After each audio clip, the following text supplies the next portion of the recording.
Okay, hello everyone, welcome to today's episode.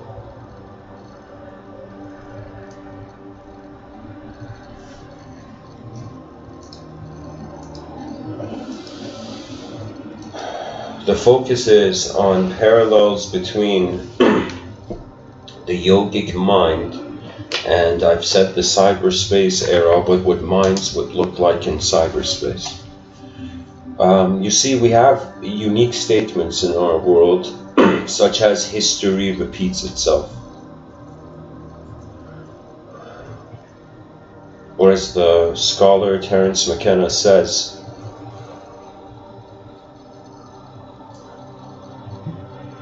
the archaic revival.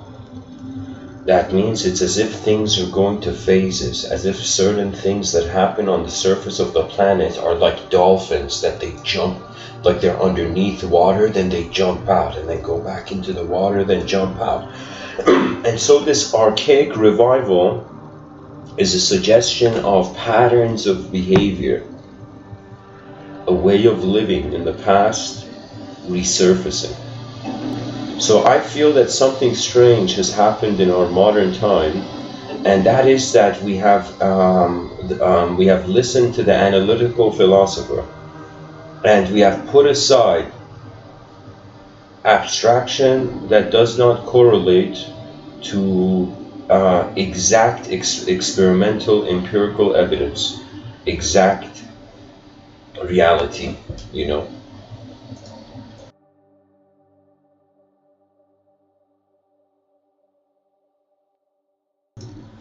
This means that if some of these patterns that are reviving are, if we're in a multidimensional world and patterns are resurfacing, it could be that not all patterns are resurfacing in the outer realm of the being. The outer realm is what we find in front of our eyes. That means, let's say if we see, like, I don't know, a volcanic eruption, okay, then in the future we see another volcanic eruption. I mean, that's not a good example, but I'm saying, like, let's say, okay, I got it. Let's say we had religions in the past, and in this modern age of ours, we've had an archaic revival of religions. For example, modern ideological systems that are out there. So it's as if something that was active in the past, it's reviving. Something that was active in the past in the inner realm of the person can be reviving as well.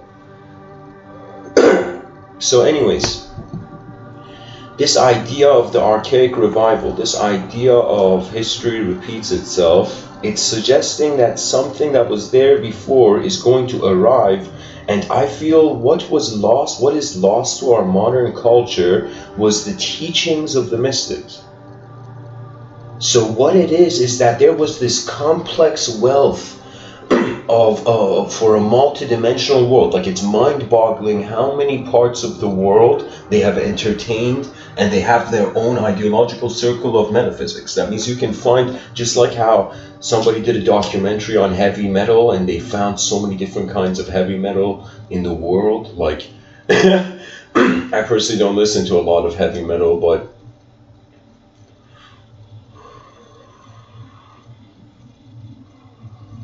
except on the highway, but I'll tell you,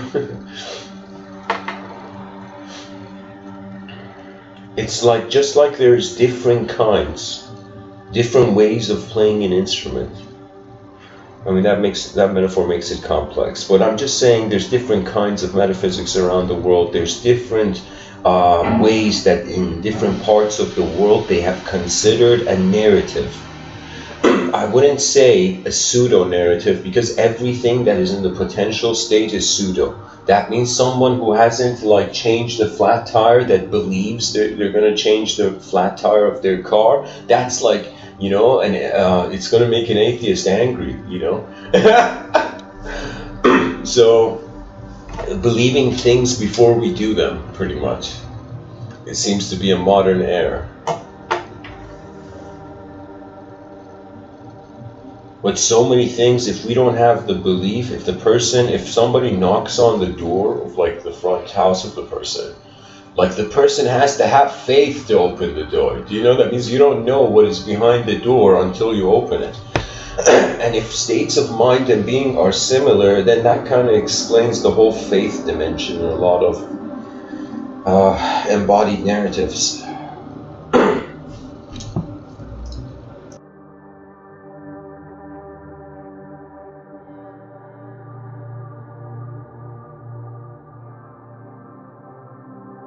I'm trying to paint this picture that in our modern times, we have become empirical.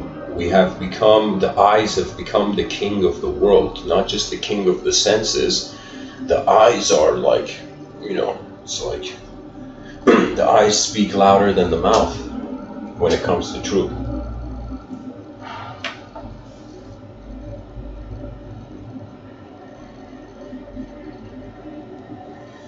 But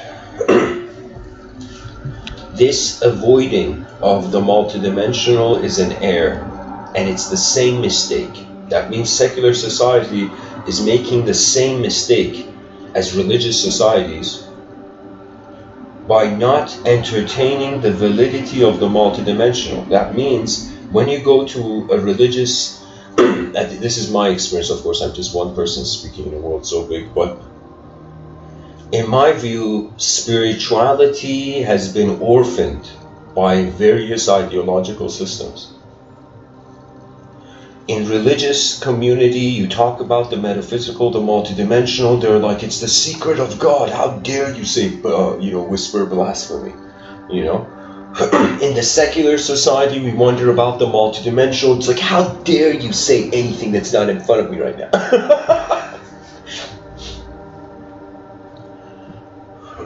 So we are left in a place where the multidimensional has been pushed aside, and I feel it's the perfect opportunity for someone to come and say, hey, let's be advanced communicators here. Let's embrace the multidimensional through wisdom, not ignorance.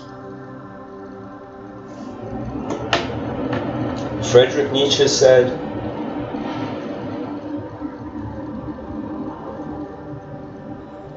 as I've said many times before in different talks, Friedrich Nietzsche had said God is dead and man killed him. He meant that, I feel he sent that as a message in a bottle to future philosophers and the future generations. But what he meant is that man has reached a point where he doesn't need the universe to be himself.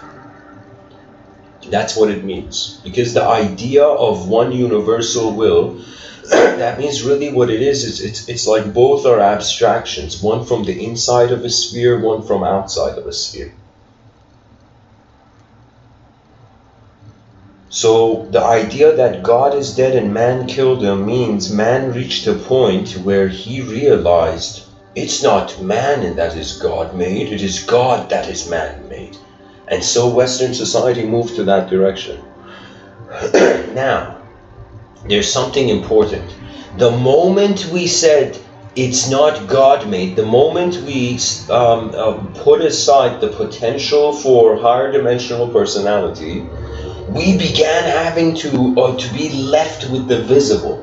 That means imagine there's an observable universe and there's an unobservable universe. Now imagine everything that is the senses is the part of you in the unobservable universe. Now how would we see the part of you that is in the unobservable?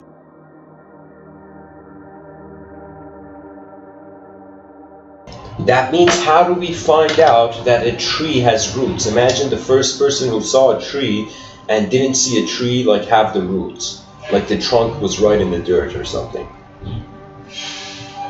How long did it take that person to dig and find the roots of the tree for the first time? And that's really it. And when it comes to experiential truth and multidimensionalism in this modern time, right now people are, you can say, spectrumized. We are at the branches of knowledge level where everything is separate, everything is like its own department. But all these branches of knowledge, the reason they called it a tree, it comes to the singular trunk. Now from the singular trunk, you can notice the multidimensional roots in the unknown.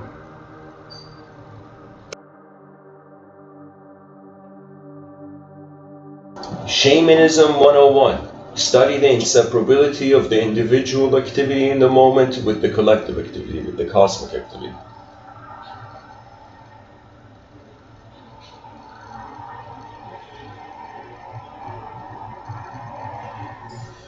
The idea of God, even though it is alive now, the people are not alive to the idea. What I mean is that we have become too scarred by language to believe in truth anymore. It has reached a point where we're like, even if, let's say, prophets came back, like, who would notice? Who would even care? That means, let's say there was an alien that landed and it's like, hey, human beings, I'm here to shake hands with your species. And the species is like, buddy, we're busy, we gotta go to work. You know, go get a life. And so we are telling extraterrestrial life to get a life because we're too busy in our temporality. Poetically, I'm saying this is a hypothetical set.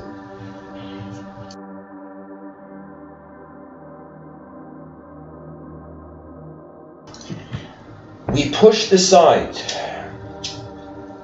the idea of an ultimate self. That's really what God, the idea points to.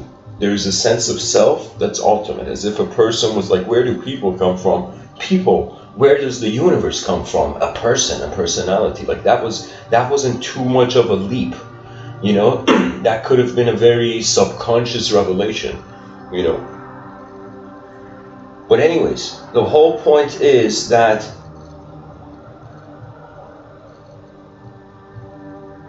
what was nature's responsibility? It's as if man and nature were coexisting. We were in a symbiosis. We're like, yeah, we and nature are best friends. Then man, at some point in his evolution, he's like, enough, you know, and he pushed, then he got out of nature, right? When he got out of nature, there was a disconnect between what nature wanted and what man wanted. And because man is the smaller person in the negotiation, nature wins, right? Until technology has come to assist man. So I would feel that technology is a way for us to fight our own planet. It's as if, like, I could totally see an off-planetary intent to be for man to not be aligned with his planet. You see, divide and conquer is the most easiest thing. Sometimes I feel like, what is this? Is this like, is language and its misuse and its lack of awareness in society causing people to not trust their world? If people don't trust their world energetically, what does that imply to the realm? We have a bunch of people who don't trust anything running around. That's going to be the future generations if we don't trust something.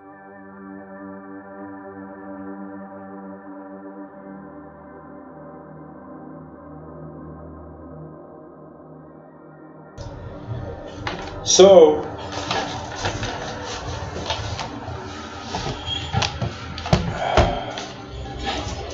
spirituality is going to resurface for the secular society through cyberspace in the common idea that if we had made a cyberspace simulation and we had a life in there and we were a philosopher in a cyberspace world, that means imagine the person was born and they suddenly saw like one person in their town digitally vanish. Then the person becomes a cyber philosopher, let's say, a philosopher in cyberspace.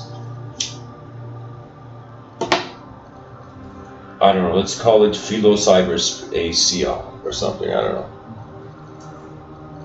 Cyber Sophia, I don't know. Cyber wisdom.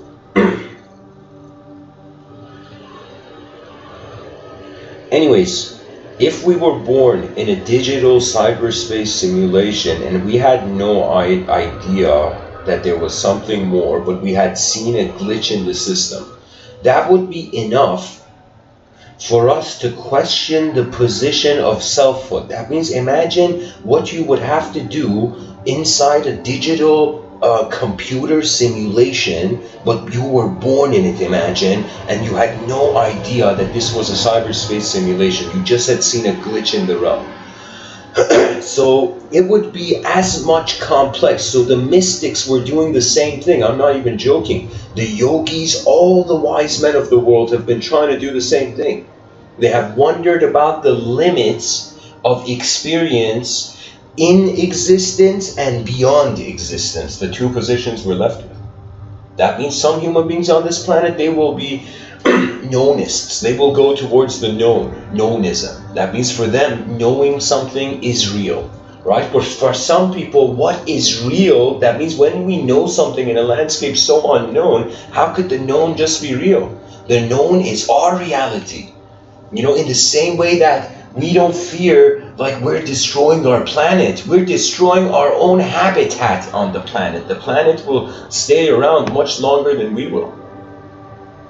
So you see, our ignorance has a downside to us, not nature. Nature doesn't care. Nature is literally like an algorithm that's like, all right, as long as I got sunlight, I'll keep throwing creaturehood out there. You know, I'll keep rising and falling civilizations. So the planet doesn't care. It is us, the conscious wave of the emergent creatures of the realm. So I am saying that if we go into cyberspace and the first child is born in cyberspace that doesn't know it is in real life, that's born in a cyberspace program, that will be the same position as those yogis that would go into the mountains. They would go into samadhi, and then they would realize beyond the human framework, so many positions and so many ways the film can move are accessible. You see, because we haven't used our intelligence, we don't know how far it can go. Because people in the past used their intelligence, they were brave enough to write something down. But in this modern world, how many people feel that they need a piece of paper before they can be explorers of the realm? How many people care for the living world? You see, it's as if like if we didn't have the faculty of intelligence, if we didn't have an ability to analyze and process reality, then an emotional justification for the realm would be enough. That means all those people who say, I hate life or I love life, that's an emotional justification. The complexity of what is going on is maneuvering in a landscape of design. And the edge of that means the edge of knowledge is like, hey, human being, where is the edge of your mind? Got a clue? No, go meditate. You know, like that.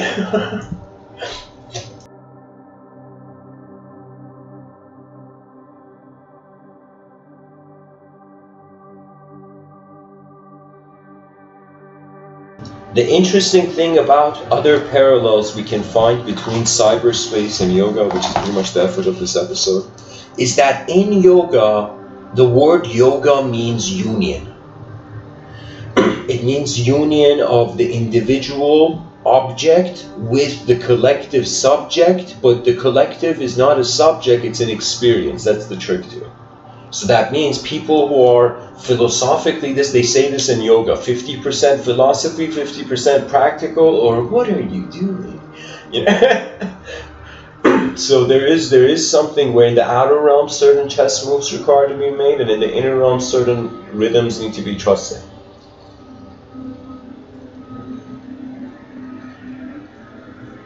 So the union in yoga of the individual object or the individualized subject with the collective experiencer of the world.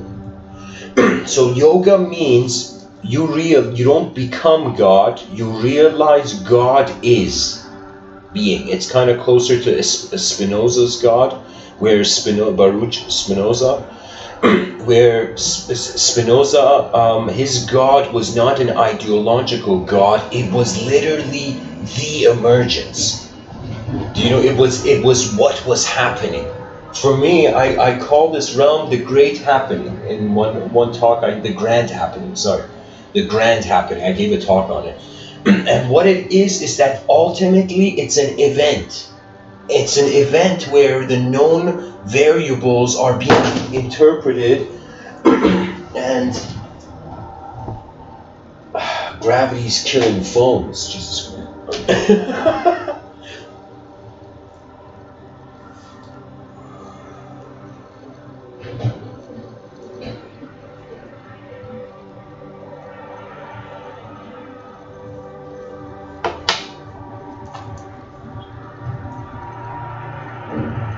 So the union of the individual and the collective, the individual and the cosmic, and to notice their inseparability.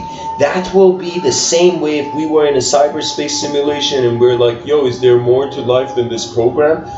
And it would be the union of what is in the program, literally like a video game character lost in the video game pixel world, and suddenly the pixel character being my whole life, I thought I was made of pixels, but the pixels were being watched from a superior position. That means behind your eyes, there are no eyes. Have you noticed?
To realize that our senses are a program and that we are the conscious programmer. And so there is also unconscious programming, which we don't know if that unconscious programming has an unconscious programmer. But we know reality moves.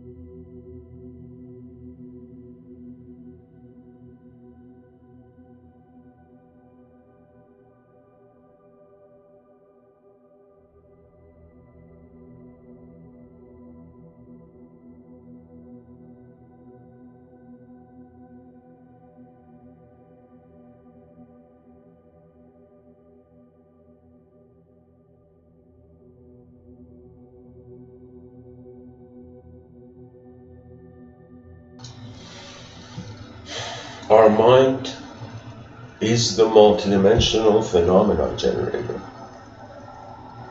And the biggest clue that we're multidimensional beings is that our language is made in our image.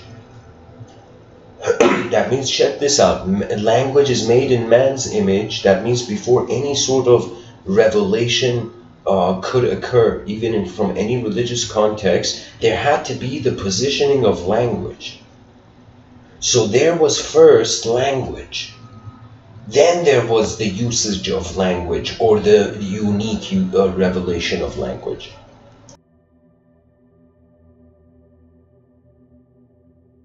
So it's as if a man-made system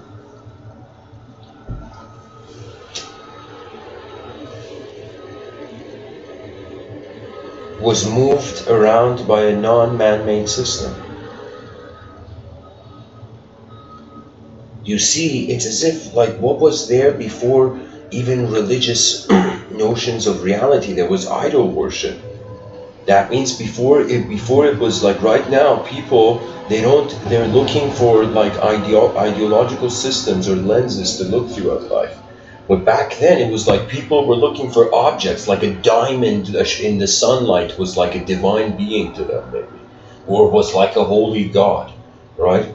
Imagine you thought a twig was your god or a leaf on the ground. Then you saw a diamond or a ruby in the river shining with the sun hitting it. Like, and for an idol worshiper, like that would be like an evolution, right? But now beyond the shiny object, just the noticing of linguistic meaning.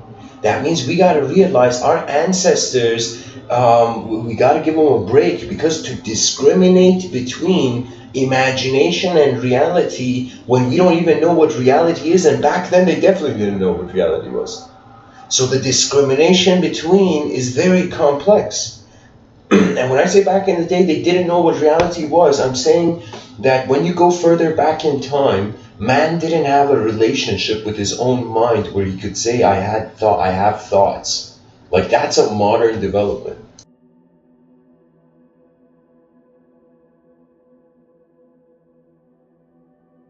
The way we're speaking about that. This doesn't mean there wasn't an inner film going on.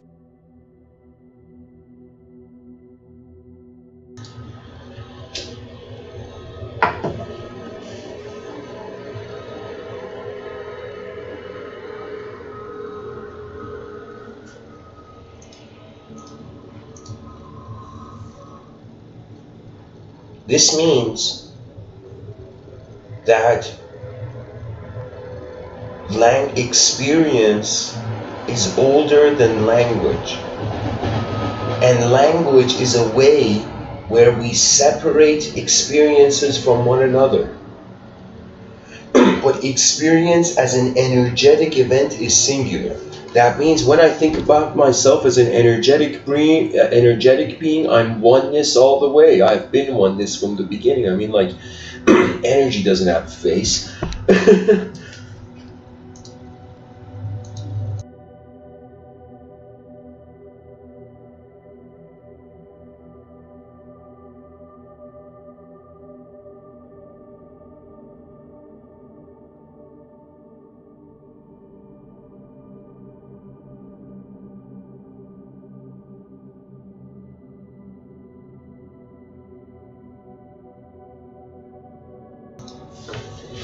When I think of myself as a human being, I'm bound in duality, self and world dynamic.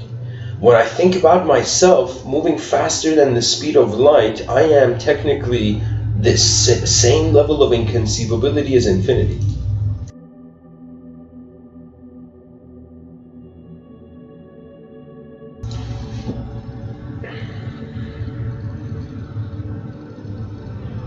That means infinity is sandwiched between duality and the void. Duality is sandwiched between the singular and the infinite. The singular is sandwiched between the dual and the void. And the void is sandwiched between the singular and the infinite.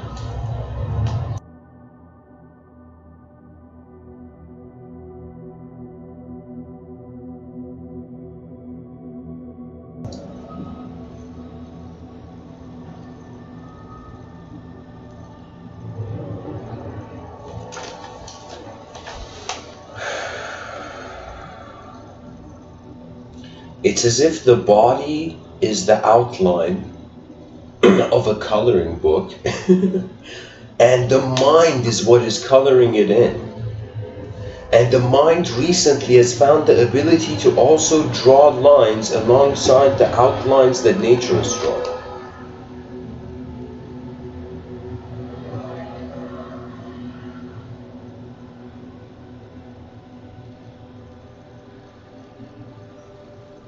Whether we are a cyberspace kid, whether we're a kid in cyberspace, or I don't know, the son of a yogi, in the sense that we are the son of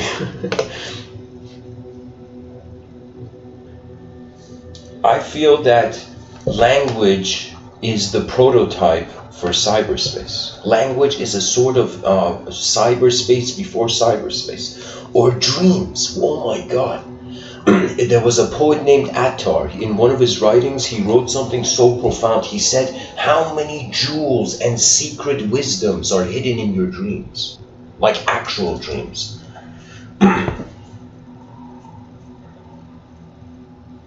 like in sleep dreams.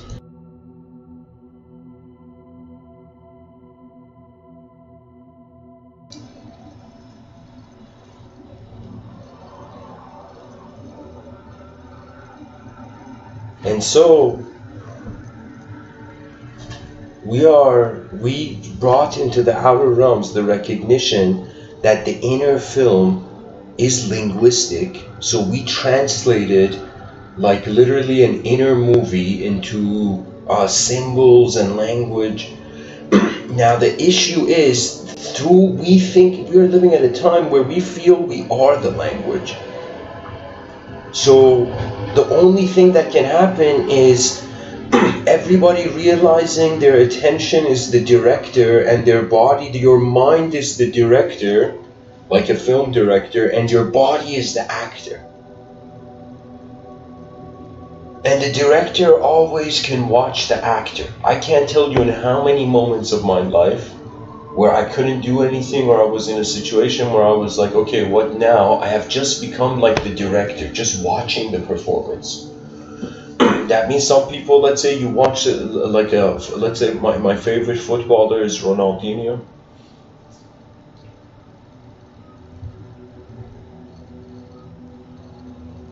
And it's like, imagine somebody sees Ronaldinho and it's like, okay, I see what he did there.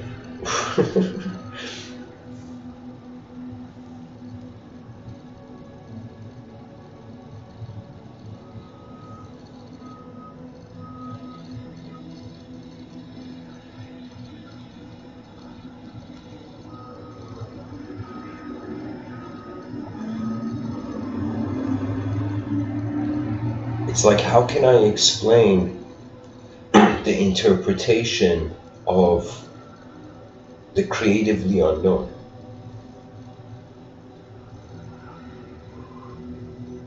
It's as if on some level it's like one unknown event is happening and we're endlessly every day trying to know it.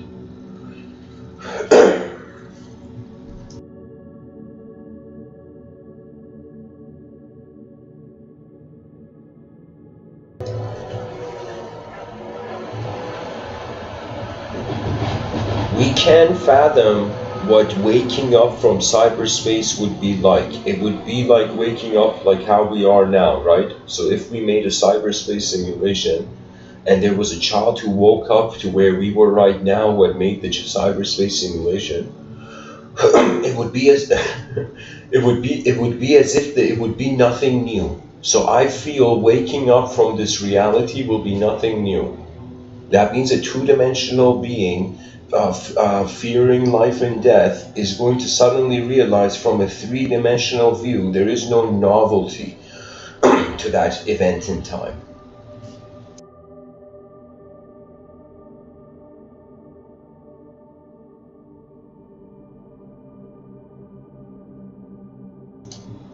In Vedic thought, there was a genius named Rishi Vyasa, and this man did one of the most incredible things in literature ever done, to a point where his name should be taught in schools.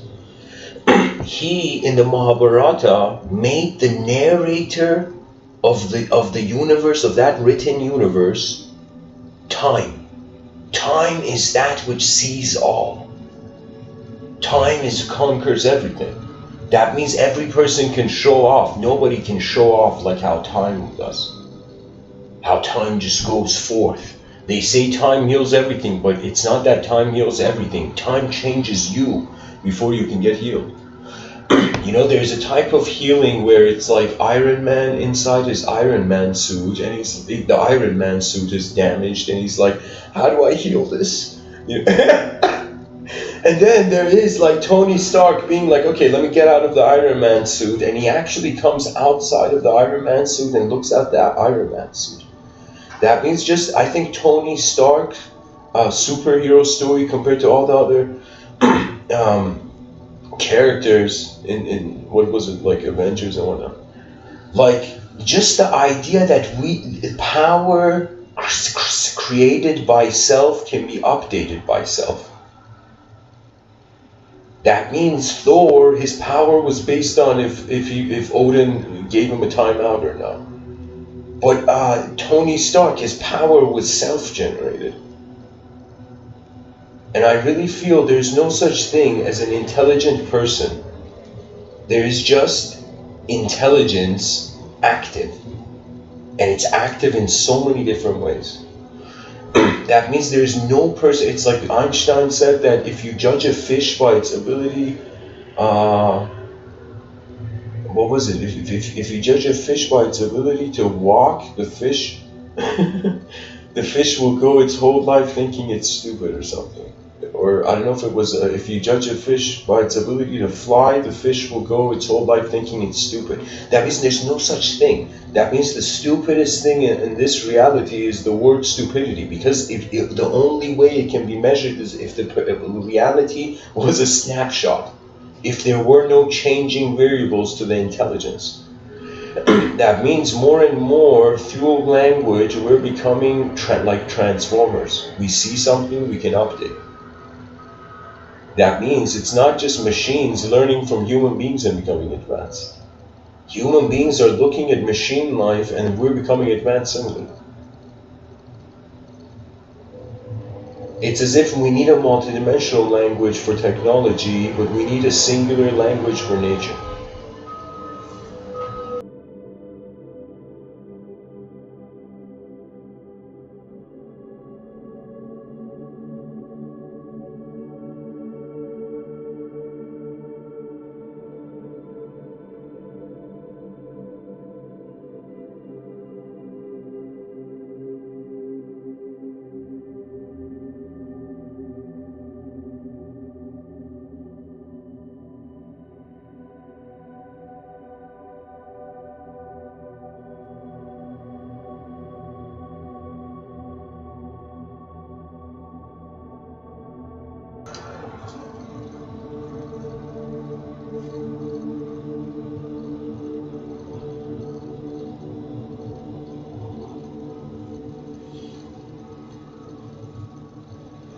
I have wondered about this often,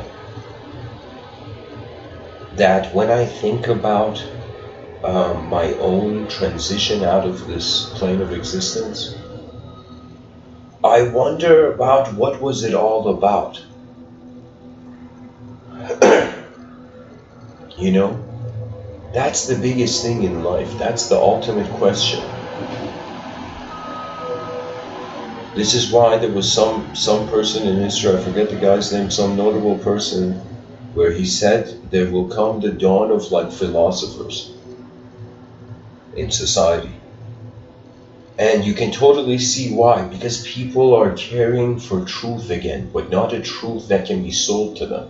If truth can be sold, there's no reason to buy it. It's not truth.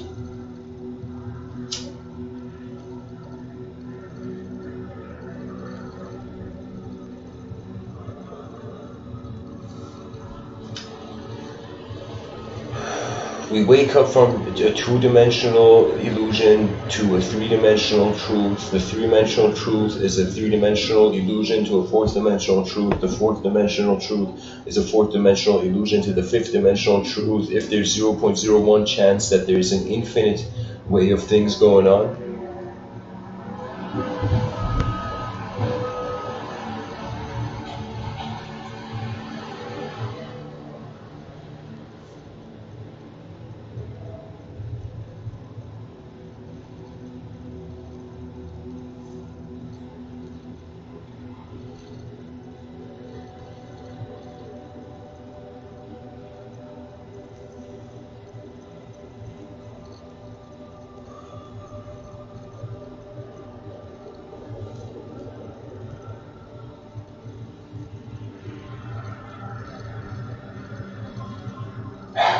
Stupidity is just a mere smudge on the shadow of ignorance. You see, in this realm, there is natural intelligence and there is unnatural intelligence. Even though unnatural intelligence is a creation of nature, but it doesn't behave like it. That means human beings have built systems. That means imagine like, I don't know, a bunch of foxes like in a forest suddenly noticing like a factory. You know, they have no way of ideologically processing it, but they're like, what is this event happening in nature that is not natural at all? It's like a turtle with plastic in its face being like, okay, is this the ocean normally? I don't think so.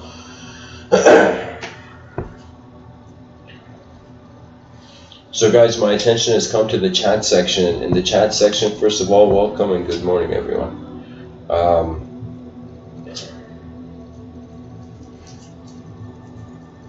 Feel free to throw any question at me.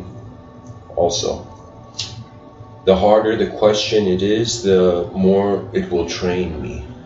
You know, it will be training for me. Anyways, Aziz says, Mr. Within, how can I develop a systematic mind and structural understanding? Well, you can't develop anything you don't understand. That's the reality of it. Right? You can't do anything with anything you don't understand. That means if you have a coffee cup in your hand, but you don't know what coffee is and you don't know what a cup is, you're like, what is this that I'm holding? Right? And it may take you like eons till someone's like, hey man, try drinking it, maybe. So Aziz, first of all, incredible question, but I will tell you, there's two components, okay? You're saying, how do I develop a systematic mind? Well, first of all, the mind is already a system. It's a system that is unexplored, and for every person, their DNA is different. That means the first thing, before a person can update who they are, is they have to see what they are. And for that, it requires honesty. There's some people who look in the mirror, and I can tell you I met someone like this, where she was incredibly beautiful, but she felt she was ugly. It was strange. It was like in her inner realms, she had been treated like she was ugly, but she was actually very beautiful. And so I was like, no way. It's like this world is so mind-boggling in how many ways it happens. You know, so our inner realms and outer realms, they're not the same. You know, a person may smile in the outer realms. You don't know what kind of inner realm they have. You know, this is the reality of nature. There's a wilderness to it. You know, that means the biggest error of love that it forgets it's in a jungle.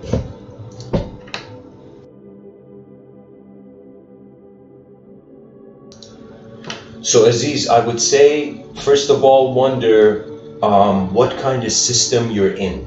Because the type of system you're in suggests the potential.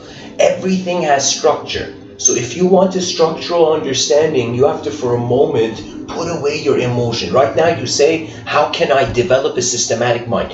That how can I get something or be something, that's an emotion. You got to strip away all emotions, forget all archetypes of expertise, and just become a fool. Just experience being okay, being a fool of your own moment. That means the only people who can very smoothly live this life are people who don't take frames of living seriously when the film goes on. So you gotta, for a moment, act as if you are stranded on a galactic island. And no, there's nobody, because nobody knows, nobody has your eyes, as if nobody can know what you know.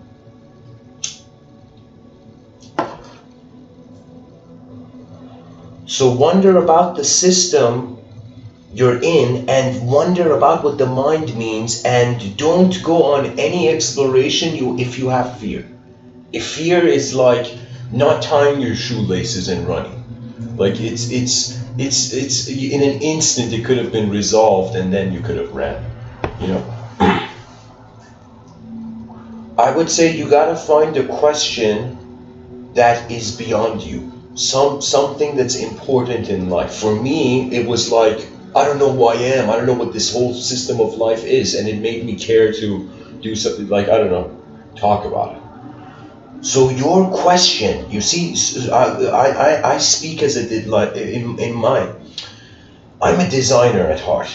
What that means is design is beautiful to me. That means no moment is good or bad. It is on another level, can be totally translated as just design, as just the event happening. That means you could be in a moment and something could happen and people could be like, yo, did I deserve that? Oh my God, did I not deserve that? Like the person could wonder about the whole emotional entanglement with the narrative of reality. Or the person can be like, okay, this is an event. That means it's as if, let me see what the world is doing before I do. That means, imagine two people are about to say something to one another, then one of them is like, okay, you go first. The smarter one says, okay, you go first. And the other person speaks. Then the other person says. So we have to have that kind of advanced precision in our attention, where we're like, okay, let's see what is happening, then we happen alongside the moment. That means you have to look at the wave, then you surf. If somebody's surfing and it's like, I just hope the right wave finds me, that's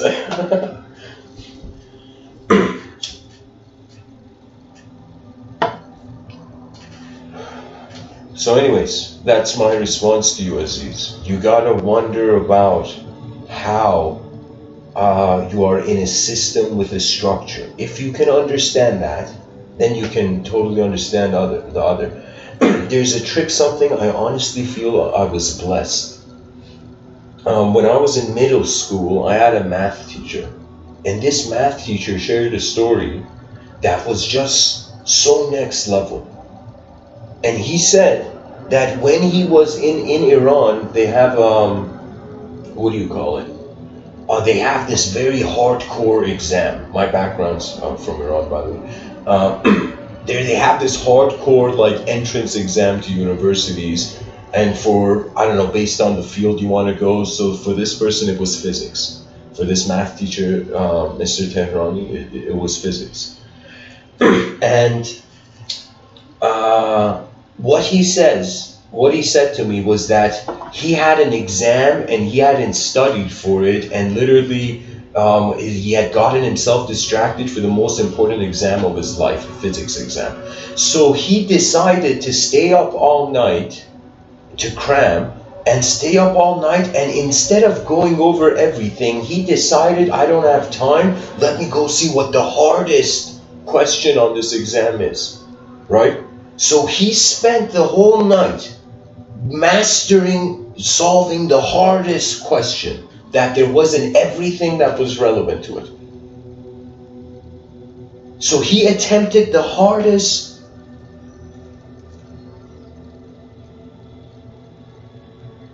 physics problem on that exam or whatever, like preparation for the exam. He went and he got a very high grade. In Iran, instead of 100, it's out of 20, so he got 19 point something. And he said that by him attempting the most challenging and complex thing in his moment, he managed to have so many things become easier on the math exam. So I would say it's based on your effort, Aziz. You gotta for a second realize you're the pilot of your attention. How have your eyes and the world opened up to you to train you to even wonder about the system? That means you got to think of yourself as the first person in the room of a world that language is void, and so it's added, so you can envision again. That means you gotta wake up from the 2D to the 3D.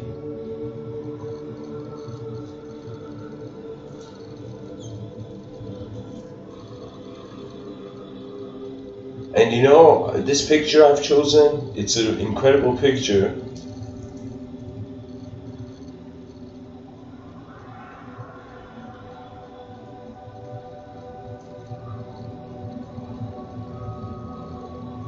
I would say, who says the sky, the ocean is blue? Not in Photoshop.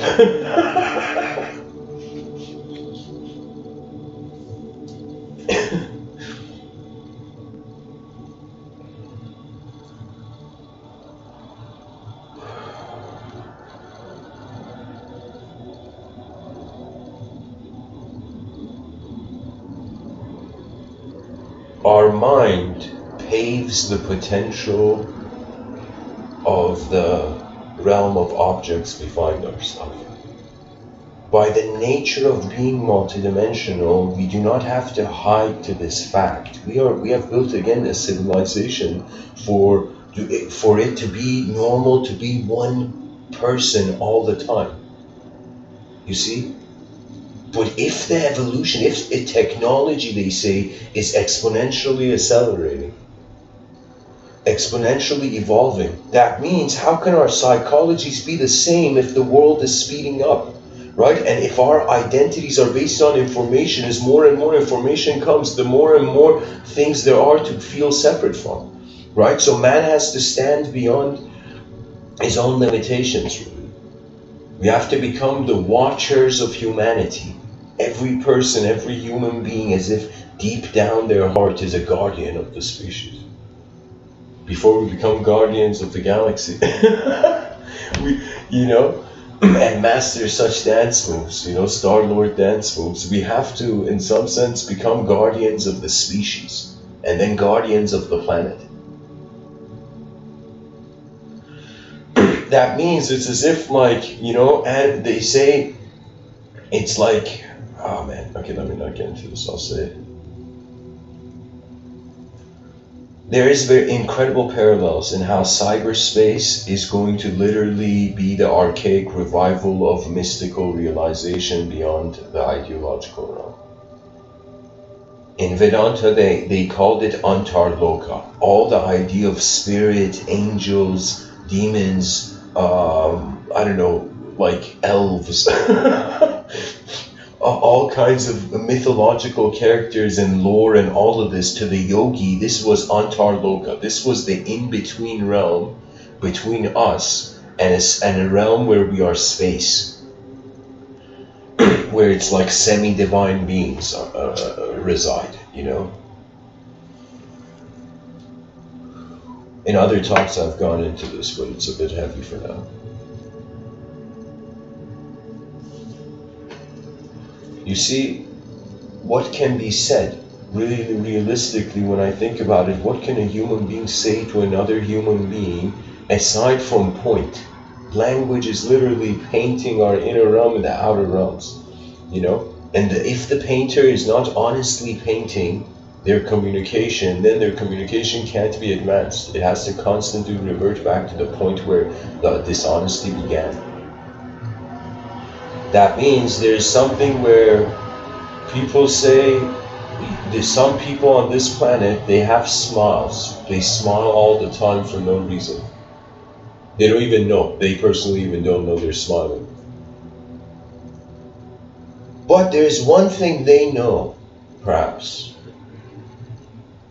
that if there is no burden to carry, if there is no pressure, and life is as playful as birds chirping at one another as if they're having a philosophical conversation,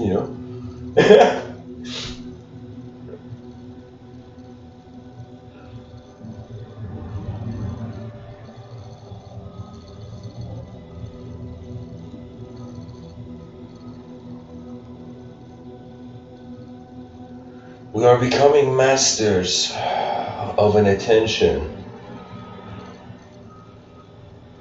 that requires to serve matter to realize it's beyond it. You see, there is a sort of idea called mastery, then there's the idea of the master, which is, that's a totally different road than the idea of mastery. On one level, it is skill-oriented. That means what's one thing good to always have more of? People are going to be like, money! And I'm going to be like, no. It's skill and awareness. Skill, which is really highly dependent on your awareness in this realm. Imagine in the future, we're going to have people so complex. Imagine children in the future come up to their parents and they're like, I don't know, imagine they come and say like, I feel like I'm a robot, mother, And the mother's like, oh my God, this biological kid feels like a robot. And the mother steps out of the door of the house and sees everything in the society is robotic. And the mother's like, oh my God, yeah. Can you imagine something like that? Like a narrative like that?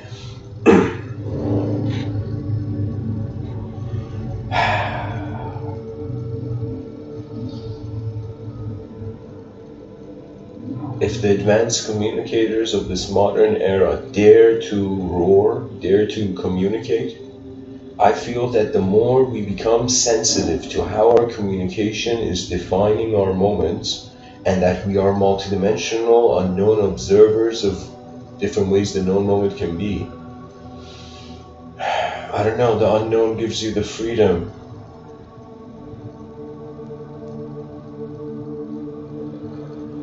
to watch yourself without emotion, because you don't know what there is to it if you have an emotion. That's the pure unknown. I would say, like, we are like a three-dimensional flashlight. You know, light from a three-dimensional light in a two-dimensional, in the eyes of a two-dimensional body.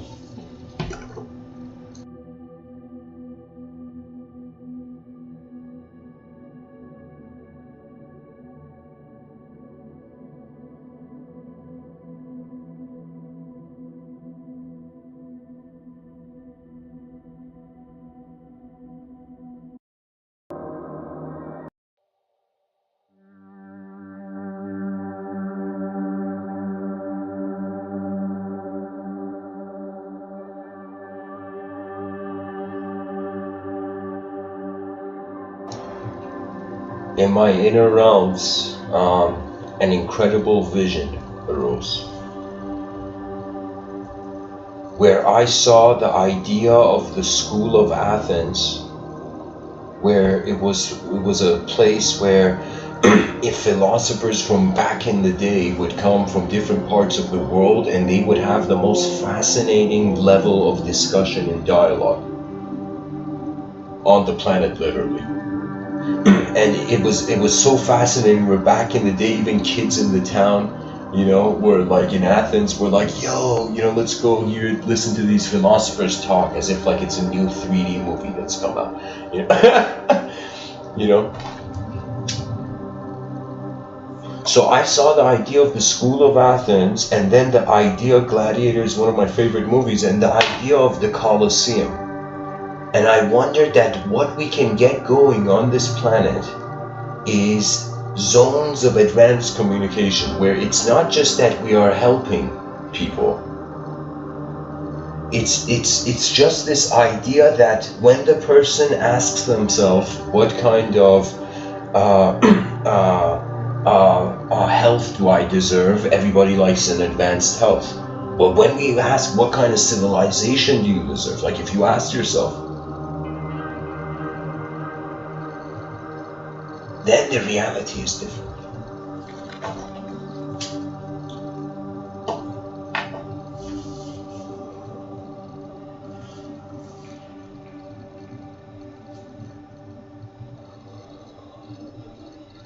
For the best case scenario for there being something more than this reality is that space was a curtain. For me, I don't know why I feel for the interdimensional, or for those who their attention moves. You see, there are some people who, I don't know, they still play games with esotericism. They're trying to go out of their body. It's like, that's so adorable. It's like, what if you realize your body is in your mind? Some people want to go out of body, get an out of body experience. Some people want to get an out of mind experience, because the body is limited to how the mind moves it. The mind is really awareness in motion, or motion in awareness. There is moments where I have thought, how can energy die? Like, honestly, how can energy die? How can an energetic being die? That means if there's, again, just a 0.1% chance that consciousness is energy, is energy itself, we are eternal by material description. That means materialism has just proven how we are energetically immortal. If consciousness has nothing to do with the form, it has to do with the energy itself. Energy is another word for soul, honestly. Its geometry is too much the same. it's like the Buddhists were like, oh my God, am I like a transmigratory soul going from one life to another life to another life, as if like the same melodies, the same phone ringtone is on repeat.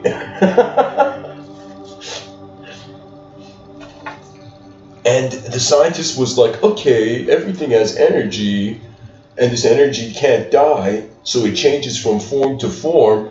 And the only thing that's detached from energy, you can say soul equals energy plus personality. That means that when energy has personality, you know, we're like, this energy is cool. You know? That becomes a soul. So to be conscious of energy is the origin of soulhood. So it's as if like, what if the person is wrong? You know, I treat myself in a way where, because every day there's a new day, literally. Every day is like a new day for exploration. Whatever findings I find from the world, that was like that day's journey. Then tomorrow begins as if a completely new day, because to hold on to value systems is a totally different way of conducting the day than actually not having an identity. That means this is so strange. You know what it is? It's as if like right now, there's a lot of, you can say, heated conversation in the world going on. What does it mean to be a person or to have an identity, right? So people are identifying with various ways where we don't know where to draw the line between the inner realm analysis and the outer realm analysis. That means if identity is based on the inner realms, then like the person can believe I'm an alien, then the person is. Literally everybody has to treat the person like an alien, like an extraterrestrial, right? The person can identify with a singular dimension as if I am just this, or the person could be like, I identify with nothing because the Buddha did that. That means they ask the person, who are you? The person's like, I am nothing, man. I don't know what you want me to say. You know, I am not a thing, so I don't know what I can tell you about what I am as a thing. Because in Buddhism, emptiness was just crucial. Emptiness is the greatest treasure of Buddhism. It's the healthiest way to approach the emptiness of the realm. Zen and Buddhism. Because ultimately, either some people need a story to come into terms with how odd the realm is. They need to even it out with a story. But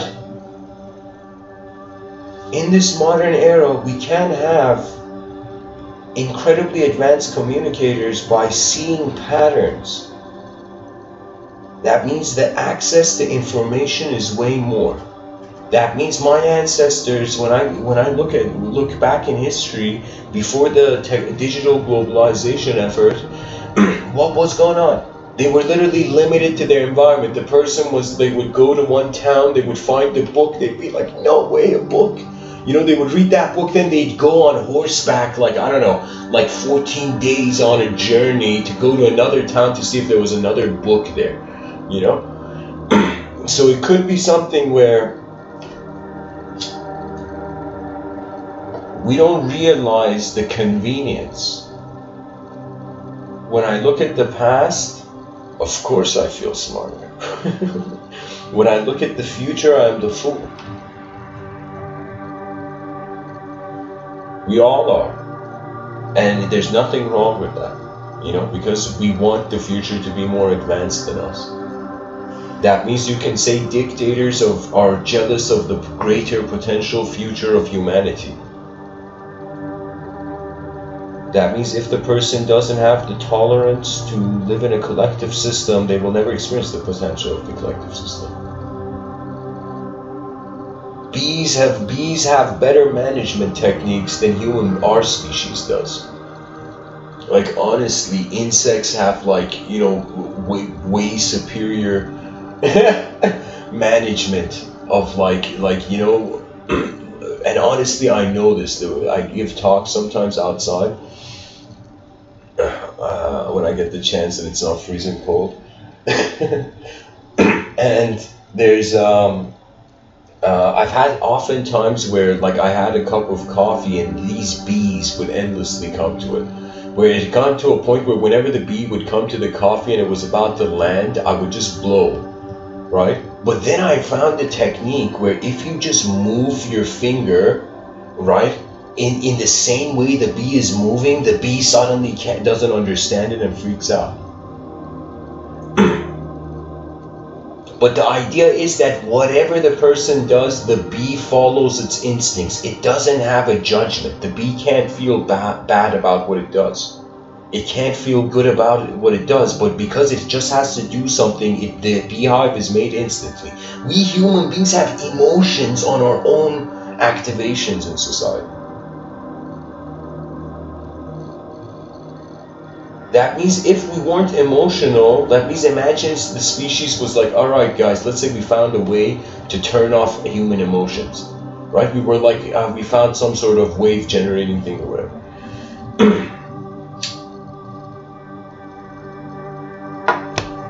So it would be a situation where we're like, let's not be emotional for 200 years. Literally imagine in a hypothetical parallel universe, right? The superiors of the realm come and say, nobody can be emotional. It's like emotions are banned. Can you imagine when emotions become illegal?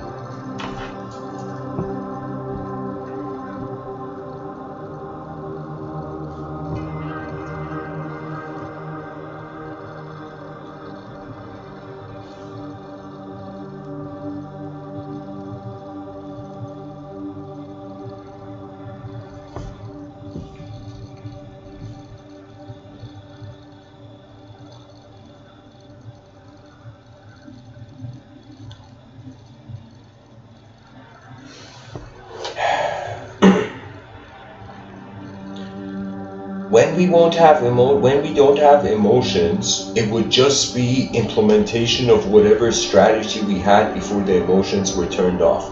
So whatever mindset people had, whatever effort, direction they were set at would be like their, let's say, residing emotion. So it would be something where for 200 years we would just be, we could say, I mean, it's very complex to say. I mean, I can't say emotion. All of emotion gets turned off because we need emotions to have passion to update. I don't know, let's say emotions were turned off and AI was creating the innovation. So AI was creating enough games for us as human beings in that emotionless humanity to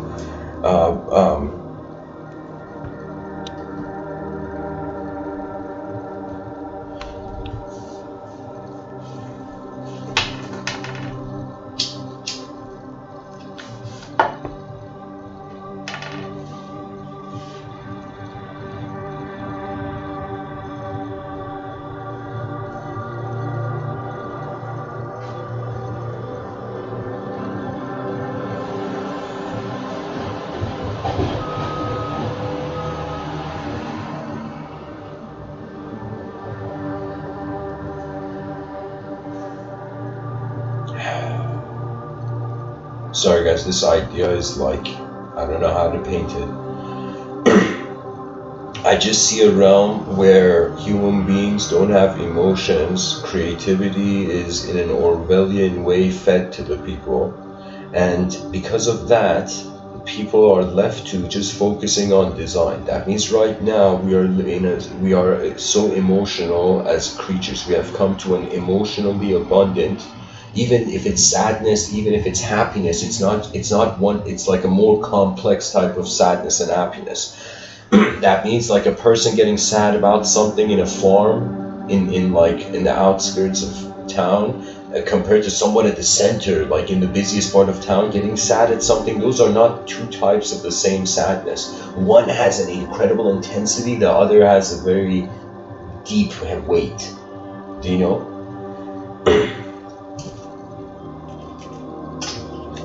That means there's endless kinds of sadness. There's endless kinds of happiness, you know? There was this show where there was this kind of character named the Wizard King, and he was looking for different kinds of magic in the realm, in this like magic universe or whatever. This is like a show, like a Japanese show. And what happens is that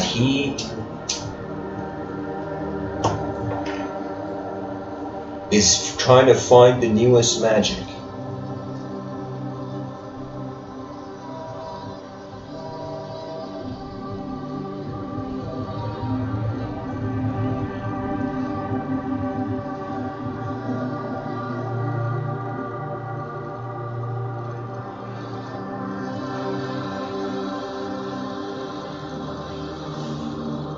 And we are looking for the newest way to look at things.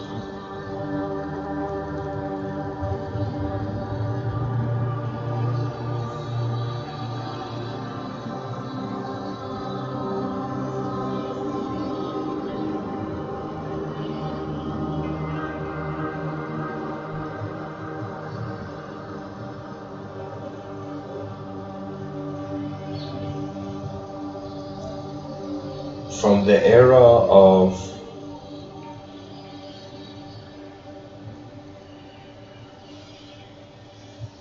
smoke, noise, and air,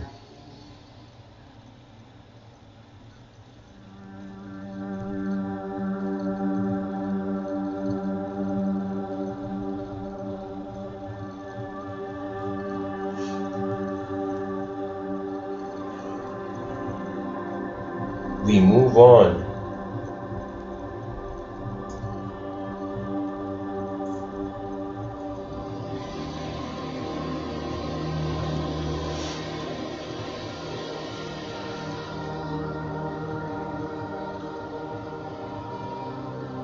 from freedom from condition.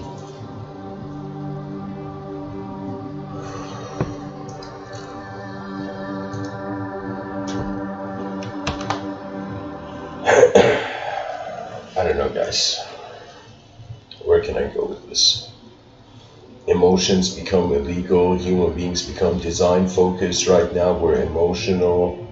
We don't notice the design. We can totally visualize the reverse. Even if the reverse was possible, eventually we would care for balance. And the balance is based on two references of a system. So we can say the present is the balance between the past and the future. We can say the future is the balance, can bring balance to the past and the present. And we can say the past can bring balance to the future and the present. That means we have thought of past, present, future like a line, like a straight line. From one point going to the other point, going to the other point. But I'm telling you, it's a triangle. Past, present, future is a triangular mode of perception. And so the present is where we find ourselves to be more real as an object than a language. In cyberspace, technically, we have found ourselves to be more real as computer language. So I feel in the idea of the past, present, future lies the greatest mystery of humanity. We look at it from the present, the past and future are hallucinations. We look at it from the past, the future and the future and the present are the hallucinations of the past echoing.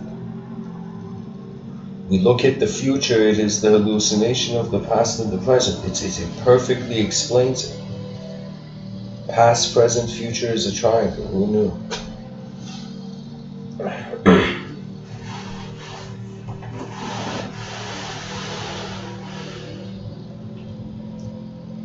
And what is the past? The explanation for our body. What is the mind? The explanation for our presence. The mind is the present. Whatever's going on in the present. The soul is the future. The soul is the future self, literally. Because after this self, that's what remains, if the idea of the soul is granted validity. Validity in a Descartesian sense, where mind-body dualism. So imagine we implement the René Descartes' algorithm, mind-body dualism algorithm to mind-soul. So we're wondering about the mind looks down, the mind is like the middle of the mountain, right?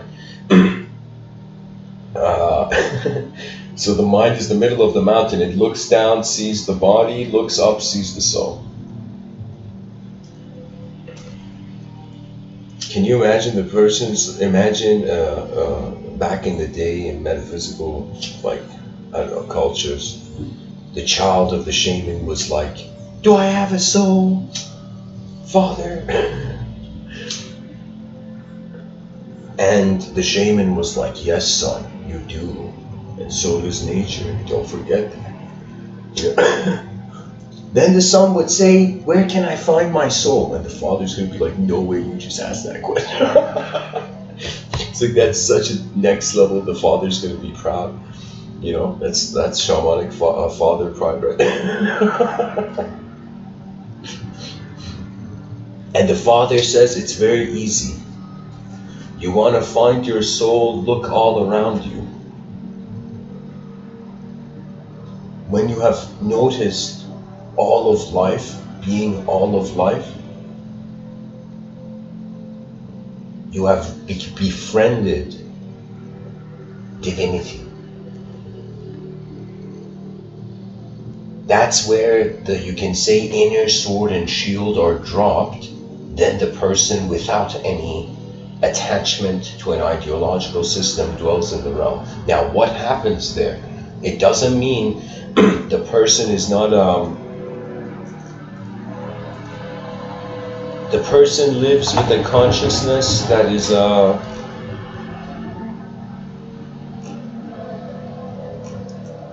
not moving in accordance to what the past expects about the future. It's what the present can do to actualize the future. That means, think of it this way, we're going to go back, it's going to be an evolutionary return to nature, but we're not going to be natural. So how hilarious would it be, where if in the future we all become robots, but we're like, let's go live in nature.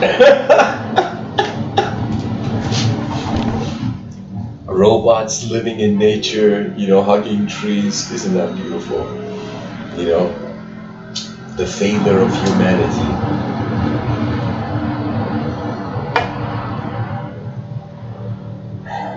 Returning to nature. That means whether we fail or succeed, we return to nature. What is the point of the individual's evolution? To be. That means everybody has a dream. And this dream is really to implement whatever energetic effort they are towards how the realm in their experience will arise.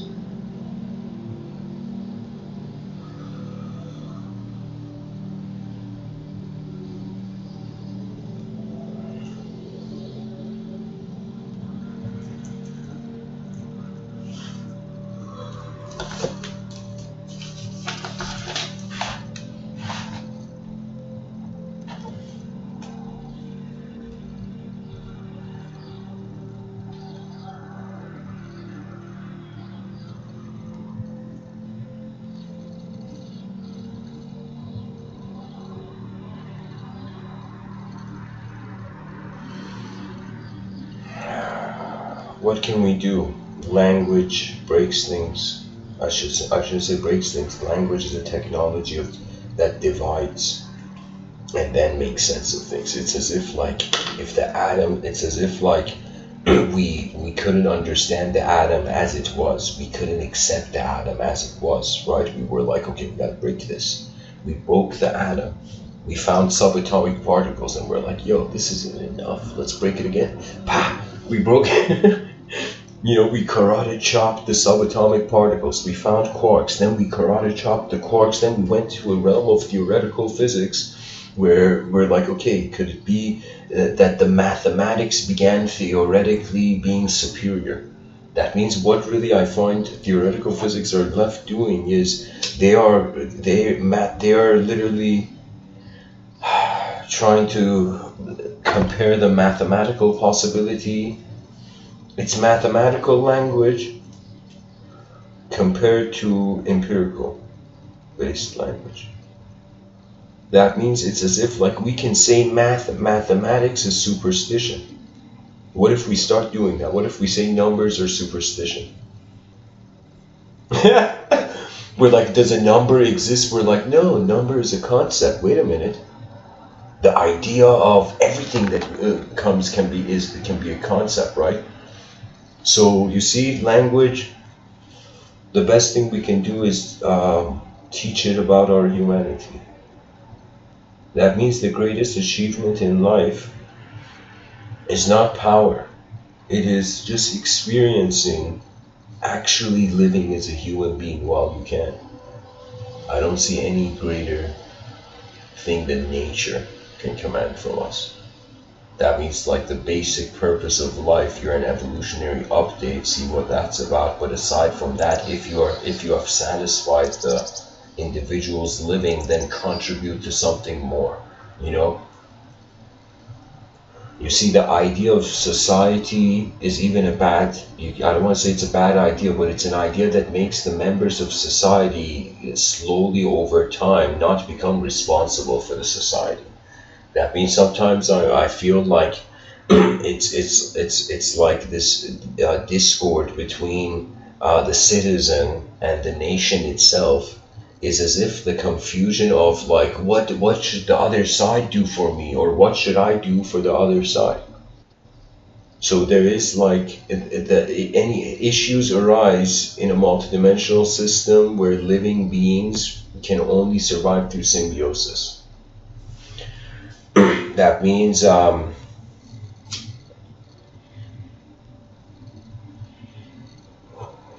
the mind's life is way ahead than the body's life. The body's life is mobility in the space-time continuum. The mind's life is all the very probabilities that can arise.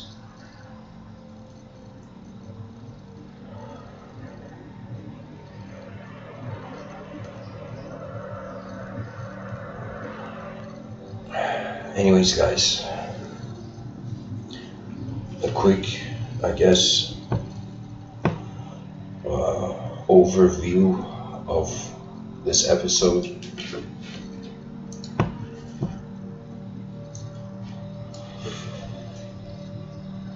The idea arose, there's patterns in history that are going to repeat.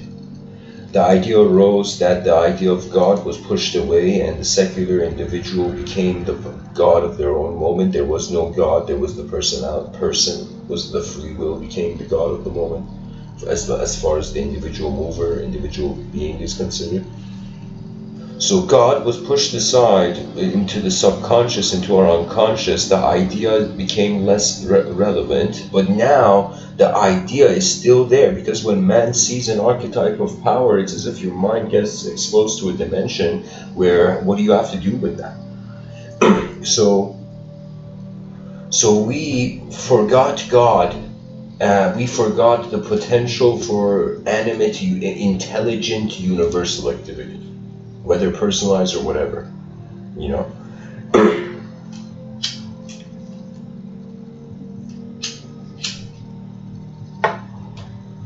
So when the human being did that in this modern secular culture, the moment we developed cyberspace, I would say the detached narrative beings in culture, secular society will experience everything the mystics and the spirituality in general has been saying in cyberspace. So I'm pretty much saying mysticism is going to repeat in cyberspace. That's going to be the scientist's spirituality. It doesn't get more spiritual than that. A world inside a world where you can be a god in. That's like science fiction is the same permission of abstraction as the narrative has, you know, as ancient narratives have.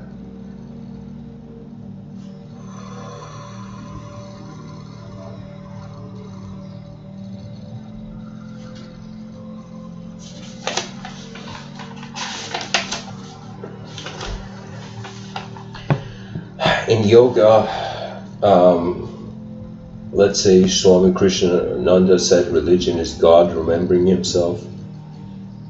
So you realize you're some ultimate being, regardless of what is being done in the universal, zoomed in individual activity. That means the macro is kind of like the micro is on the shoulder of the macro.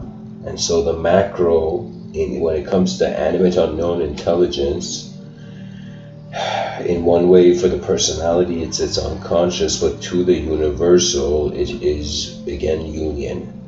So what that means is it's not enough for the person in cyberspace just to see what was beyond. That means some child born in cyberspace waking up in reality. The child, imagine now, goes back in cyberspace and is trying to build a system in cyberspace so that we can make it closer to looking like reality when we wake up from the cyberspace. Can you imagine, like, in the future, like a person lives like a lifetime, you know, 1,000-year lifetime, then at the end of the 1,000 years of living on this planet, right, the person passes away, then they wake up in a pod, like kind of Matrix style, okay, where they wake up in a pod and they were like as if they were a young kid, like only 2 years of life in cyberspace equal to 1,000 years of psychological experience of life. Imagine, right? So you would wake up to this world and you would be as if you would feel like an eternal here.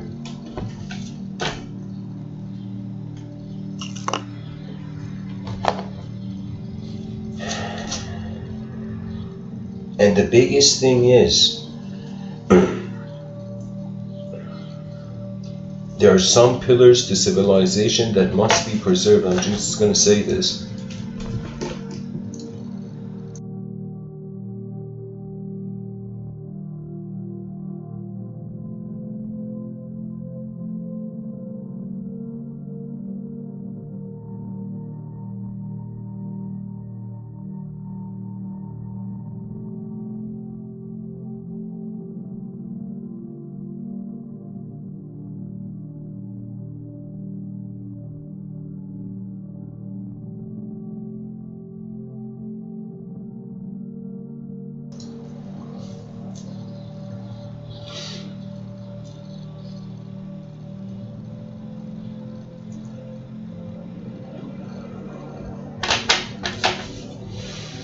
Pillars of civilization these are ideals that it doesn't matter if you're a good person, evil person, if you don't guard this ideal human civilization, it's an inefficiency for human civilization. This is a giant thing I'm working on. I'm just saying a few of the pillars.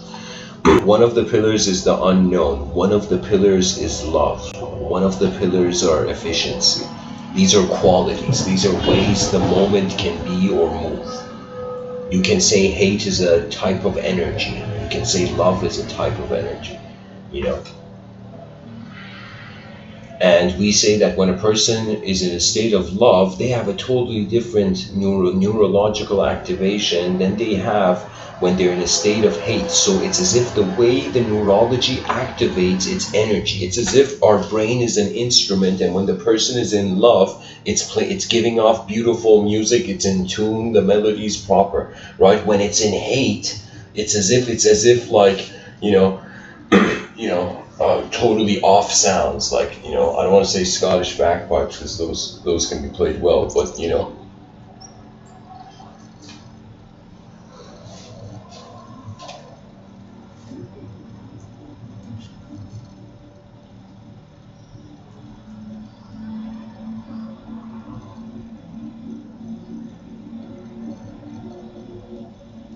it's as if, you know, stories are somehow strangely satisfying the curiosity of a creature in a changing system so mysterious, so uniquely designed, where, you know, if you believe in God, you're like, God like spheres a lot. Oh my God, spheres hovering in the middle of nowhere? Like, that's some, you know, next level God stuff, you know.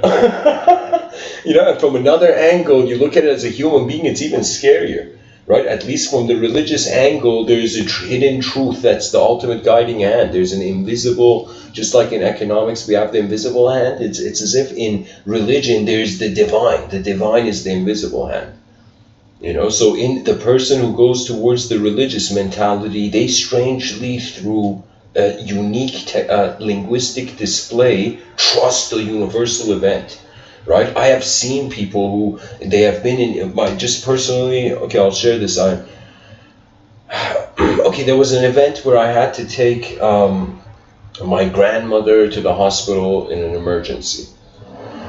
And I totally witnessed her psychology in that emergency, where instantly, like the response, I responded as quickly as I can and everything ended up being fine at that, right? But I saw her psychology when she was in pain, and she became supremely religious. It's as if just her faith in that religious ideology in the time of intensity was like a backup system for her psyche to be like, okay, I have faith, I'm gonna get through this, right? And faith is not something that just one ideological system should have. That means the atheistic mind that is trying to act like a secular knight, the knight of secularism, is at a flaw where you deny faith. But faith is not what shouldn't be monopolized by anyone. Ideologically, you know, it is in some sense just the way where in this view the world is real, and I'm gonna go. You know, I'm gonna walk into this, you know, narrative, right? I have reached a point where first it was get out of language as soon as you can, oh my god. Then it became a situation where no, it's a technology, learn how to use it. Then after I used it, I realized, okay, it's a technology that is it has an inner relationship. That means a human being can hear a bunch of another human being, let's say an advanced ape can hear another advanced ape make a few mouth noises, and that ape could start crying. So do you see what I mean? It's as if there's something going on there where the person is choosing the alphabet of their own ability and evolution, believe it or not, how they accept the beginning value to things. And it's as if, imagine somebody looks at this harbor, you know, and it's like, what's the point of this? Imagine somebody who doesn't know boats exist. It's like, what's the point of this bridge? You know, this bridge is a bad influence on the environment and society, you know, and it's as if, why should there be a bridge to the ocean? This is not good, you know. And then they're like, are you kidding me? But then the boats come and they're like, oh yeah, you know. Do you see? So it was something in one angle, limitation, ignorant, in another angle, totally human and benevolent. You know, not benevolent. I should say, I'm seeing a parallel there to just the human nature.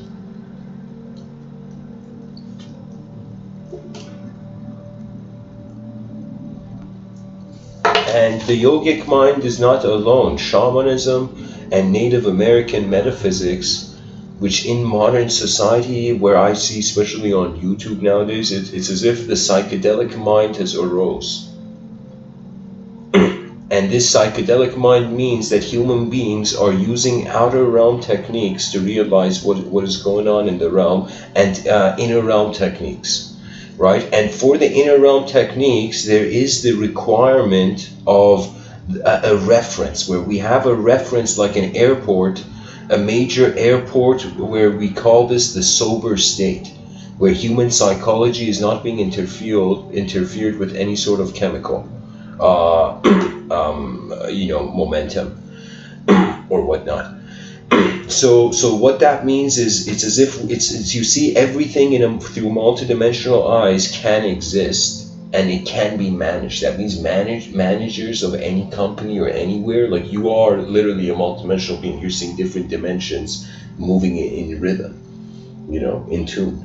That means really for me, and a company should be seen as an orchestra, and the employer should see itself as the symphony conductor, and the employer only hires those who know how to play their instrument, you know. And what is this instrument? This instrument, like an artist requires complete freedom. The artist is being given incredible space to perform, right? Right now, people, it's very intense, packed days, and you can say when things are rushed, the quality of work reduces. That means when somebody wants to just do something quickly and go, that would literally be me like opening the talk, saying hi guys, and then being like bye guys, and then go. You know, it's like I gave a talk, hi and bye. You know, those are important words. You know, the lecture was called hi, and the topic was bye. You know. So you see, it's as if, but that's if I want to rush it. But if I don't want to rush it, then it's as if like a painter on a canvas. That means as if I don't like this whole suit and tie kind of mentality. And by the way, ties are incredibly messed up items of clothing to wear if you look at it. I'm totally against wearing ties. I feel nobody should wear ties anymore. Or they should totally redesign ties into some sort of scarves or something. You know, scarf ties, like magnet strips, magnet ties or something, I don't know.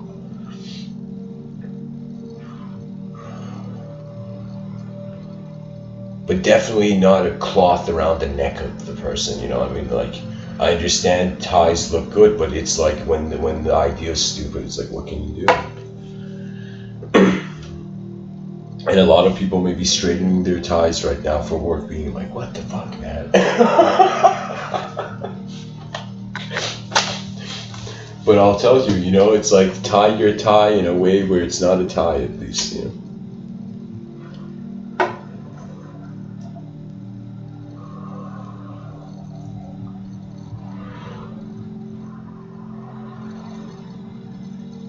Anyways, a sort of attitude limited to a behavioral culture. That means so many companies, I noticed they're hiring people to come and speak. And I realized how ridiculous. The company needs someone to tell it what to do. You know, rather than the company being like, okay, it's like with the chess pieces I have, what is the best strategy to implement? And first, it has to be a strategy that makes the individual win. Because some people say, you know, it's like there's a way of inspiring someone by shouting in their ear, get it done, you know? And then there's another way of inspiring, saying you have all the time to get it done, but if you get it done, you get this. So you can choose how quickly you want to get your victory.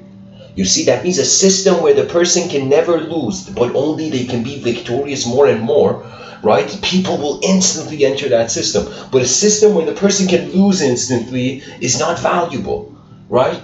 That means it's as if like, I can't tell you, it's like skill, proper skill means as if working at a sort of rhythm. It's a certain, imagine radio frequency.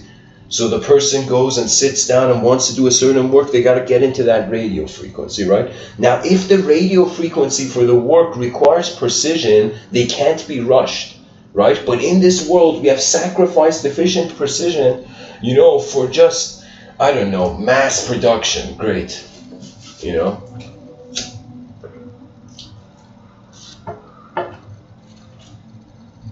You know, it's kind of like suddenly hearing the words business ethics, and then suddenly like we're like, oh my God, did a comedian say that?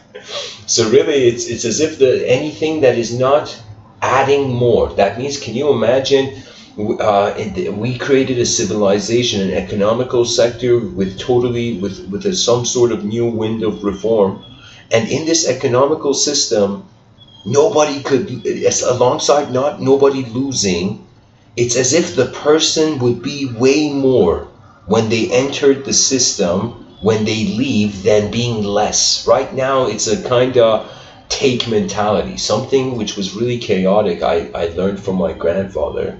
I asked him, what was business like during your time? He was like at the age of 12, he became an apprentice for like this, like, I don't know, leather place and whatnot. And this is like, I don't know, my 80-year-old grandfather's like 12-year-old lifestyle. But I asked him what was business like, because he eventually at a young age gained experiences and then did something with it. He said it was a sort of take mentality, where it was as if it was in the outer realms there was fake smiles, but in the inner realms, who takes first, right? And it was a savage sort of like the person's acting like a saint, but there's another intention behind in the inner realms, right? So I think nothing is more it's like when the tides of the inner realms are settled, or when they are gentle, that's the best way to communicate in the outer realms.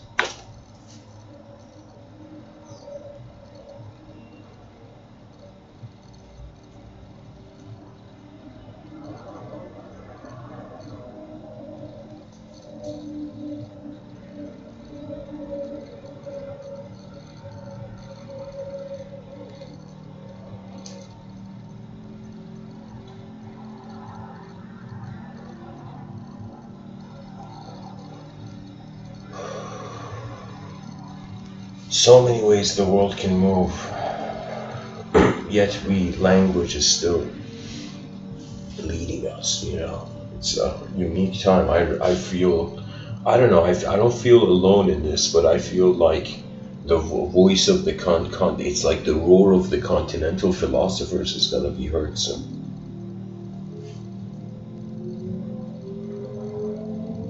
The infusion of a global philosophical renaissance. Why? Because it's to the system. That's how system washes its face.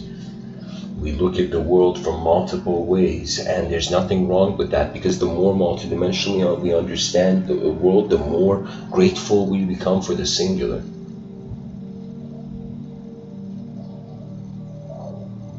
That means it's this weird thing where, from the religious, I gotta say this, because from the theological lens, I can see that it's as if everything's God's creation, but God's creation needs to get converted to God.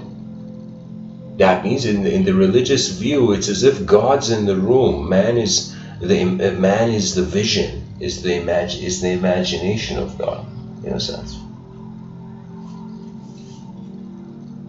Just like our imagination doesn't linger, it's like the inner event arises. The inner event is honestly, they're like, the inner realms are like, again, I can't like, I see it exactly like a dolphin. Like, from the void abyss of nothing, suddenly jumps out an inner realm event. And then if the person doesn't catch the inner realm vision, then it's you couldn't photograph the dolphin in words, you know, before it went back in the water. Because rhythmic speech, memory is a river. But the moment the person localizes as an individual and totally steps out of a rhythmic state, it becomes super easy to be individual, super specific to individual. That means it's like a fish in a current. In the current, it is not individual. The inner realms are like a river. But when the fish steps out of the current, there it's just the inner realms, you know, nature is. Shrina Sargadot Maharaj, he has this quote. He says, "When I see that I am nothing, that is wisdom. When I see that I am everything, that is love.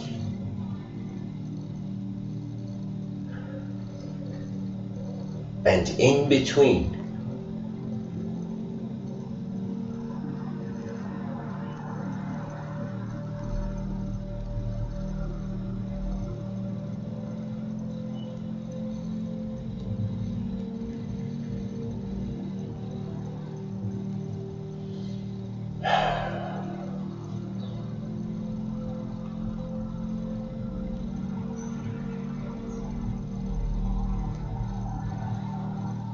my life moves." That's what he says. And in between, my life moves. So this person evolved from an individual with a name, personality, Shri Nisargadatta Maharaj, into becoming simply an attention, oscillating, bouncing between, not bouncing, but being only a person when there is space and matter, when there's the known and the unknown. That means we are living in between everything and nothing. And this is why through language, There's endless philosophies that will arise till the end of time. Anyways, thanks for listening. What day is it today? It's Saturday, so I'll be on Discord for those interested. I encourage people to come and advance their communication. Anyways, thanks for listening, and the eyes of man, they move beyond language. That means whatever I say, the ink on the page of yesterday is just, it can either help the future or it can deny the future. And those who deny the future, they lose before like anything they do. You know, those who allow the future, they get gifts from the future. I will tell you. And that's what helping is. I'm not joking. It's as if the psychological inner, like they said this thing where, imagine like, what was it called? A poker player, where somebody was explaining poker player psychology, this like professional poker player, and he said that some people come to the poker table, they haven't earned their money honestly, so they subconsciously feel they don't deserve it. So the guy comes in the poker table and just endlessly loses without realizing, right? So he subconsciously feels he doesn't deserve, right? So I thought, what does that mean? That means a subconscious program running in the background, right? So I thought maybe if somebody is helpful, what would that imply? The reverse of it, right? The reverse of it would be somebody doing something good, somebody giving, and then subconsciously they're like, maybe I deserve to be given, right? And maybe nature, the inner realm and outer realms think in that sense. Who knows? For me, it's again, I can't emphasize this enough, that what can I say about the edge of space that our eyes can't touch?